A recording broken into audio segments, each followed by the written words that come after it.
Now we get to the difficult part. This morning, we have a little exercise for you. I want you guys to try something, only we're going to kind of expand on the theme that we were working on last time. Part of what I wanted you to do when you did demonstration subjects, some of you got the idea of it, some of you had a little trouble with it, is the purpose of the demonstration subject is to allow you to talk to the audience. Okay, part of the whole phenomenon of spatially anchoring and connecting dots is because I believe that most people learn better unconsciously than they learn consciously. In fact, most of what you've learned in your life, you have learned unconsciously. Now, if we can take things and connect them together, that is to package learning so that it goes into the unconscious. And most people haven't studied much about this because it's very hard to consciously study unconscious things. However, it's very easy to do them. A gentleman got in the elevator with me this morning, and he said to me, he said, I really want to thank you for not being as violent a person as you can be. And, when I haven't had my coffee yet, that's not the smartest thing to say. But he said, well, you know, he always takes notes, and he can't stop himself from taking notes, and I haven't killed him yet.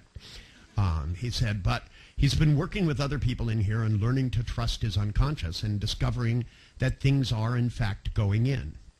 That in spite of the fact you've had years of education where they told you, you must show your work. That's my favorite stupid thing that teachers do. Teachers believe that math is visual, and it's not. All great mathematicians are kinesthetic by definition. We squiggle visual things around to get a feeling. It's the feeling that tells you whether you're right or not. Now, the reason teachers have you show your work is so that they know what you've done. Now, when I was in school, teachers would do things like they would say, okay, Richard, go up to the blackboard and do this problem. And they'd give me this complicated problem. They'd say, okay, give us the, x equals y times 15 divided by the square root of h. And I would go, -1. And they would go, but you didn't show the work. And I'd go, there wasn't any. Because if I ask you to multiply 5 times 5, you don't actually go and make fucking pictures in your head. It just comes out. It's like this.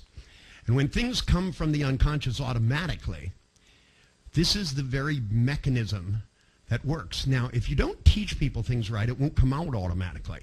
What happens is that people can do one thing, but they can't keep track of the other. This is part of the problem people had yesterday, is that they were busy thinking about the handshake in a